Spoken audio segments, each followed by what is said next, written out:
नमस्कार दोस्तों, मैं आपका दोस्त एडवोकेट वीरेंद्र सिंह खुराना उपस्थित हूं विधि निर्णय अवलोकन की आज की कड़ी में। आज हम चर्चा कर रहे हैं परिवार न्यायालय अधिनियम के अध्याय 3 अधिकारिता की। इससे पिछली वीडियो में हमने जाना परिवार न्यायालय अधिनियम का बेसिक स्ट्रक्चर क्या है। यदि आपने वीडियो नहीं देखी है तो डिस्क्रिप्शन बॉक्स में मैं उसका लिंक डाल रहा हूं, जिसे ओपन करके आप वीडियो देख सकते हैं।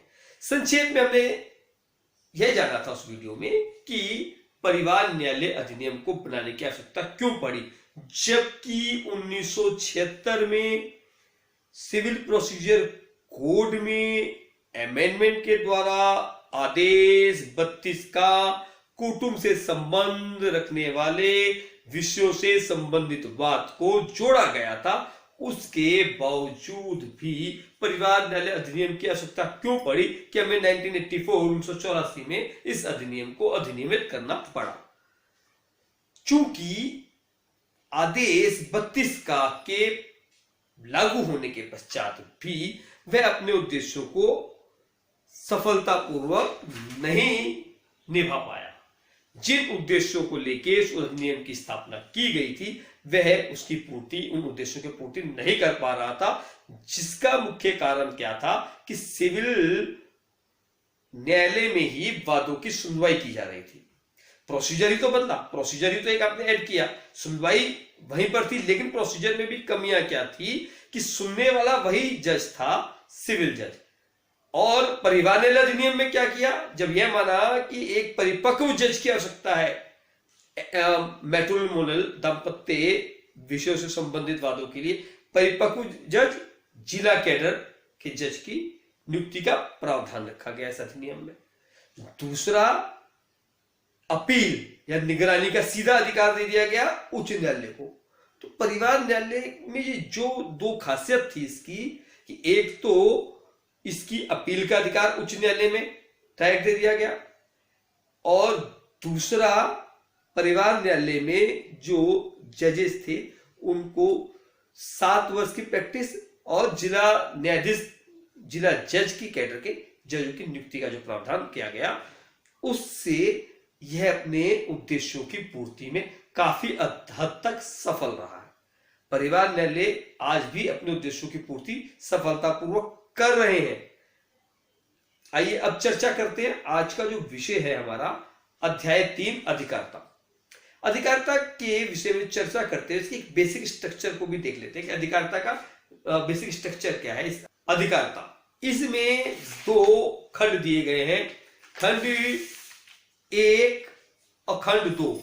खंड 1 कहता है इस अधिनियम के अन्य उपबंधों के अधीन रहते हुए, और खंड 2 भी कहता है इस अधिनियम के अन्य उपबंधों के अधीन रहते हुए किसी कुटुंब न्यायालय को।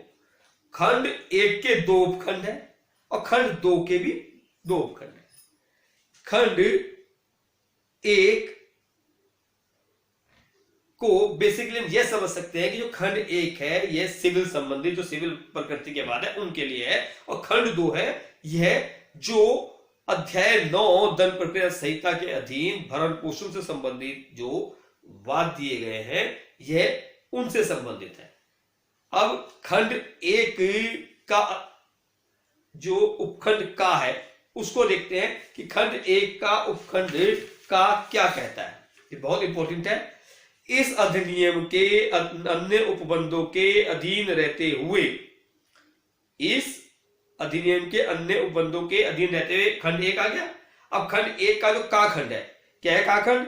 का कुटुंब न्यायालय को स्पष्टीकरण में निर्दिष्ट प्रकृति के वादों और कार्रवाइयों की बाबत तत्समय पर्वत किसी विधि के अधीन किसी जिला न्यायालय या किसी अधीनस्थ सिविल न्यायालय द्वारा प्रयोक्तव्य पूर्ण अधिकारिता होगी और वह उसका प्रयोग करेगा। फैमिली कोर्ट को जिला न्यायालय और उसके अधीनस्थ सिविल न्यायालय की पूरी पावर दे दी गई है। अपील उच्च न्यायालय में, निगरानी उच्च न्यायालय में। खंड का आगे कहता है कि फैमिली कोर्ट है उसे डिस्ट्रिक्ट कोर्ट की शक्तियां होंगी। और खंड खा क्या, और किन किन वादों को सुनने की होंगी इसमें स्पष्टीकरण दिए गए हैं, जो स्पष्टीकरण का गा गा ना चा छा A B C D E F G H, ए से लेके एच जी तक, A B C D E F G H, A से लेके जो जी तक के बाद है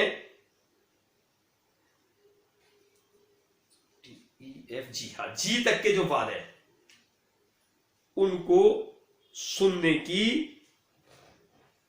शक्ति होगी, जो पहले खंड में दिया गया है।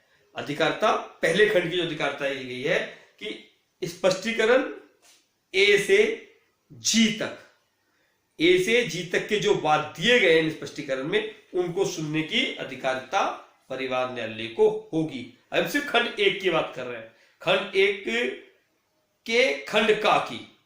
और खंड खा क्या कहता है? खंड खा कहता है कि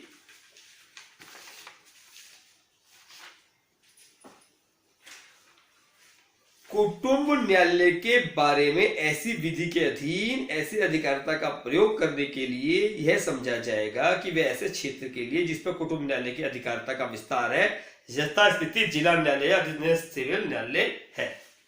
ये का और खा खंड में उसकी अधिकारिता बता रखी है।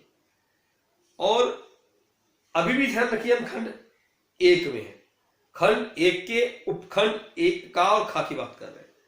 का में खा के पश्चात स्पष्टीकरण खंड एक में जो दे रखे हैं ए से लेके जी तक की, उनका पहला। अभी हम खंड दो की बात नहीं कर रहे हैं, खंड एक के खंड का और खा की हमने बात की। अब स्पष्टीकरण आते हैं A B C D E F G, A से लेकर जी तक बहुत महत्वपूर्ण स्पष्टीकरण है।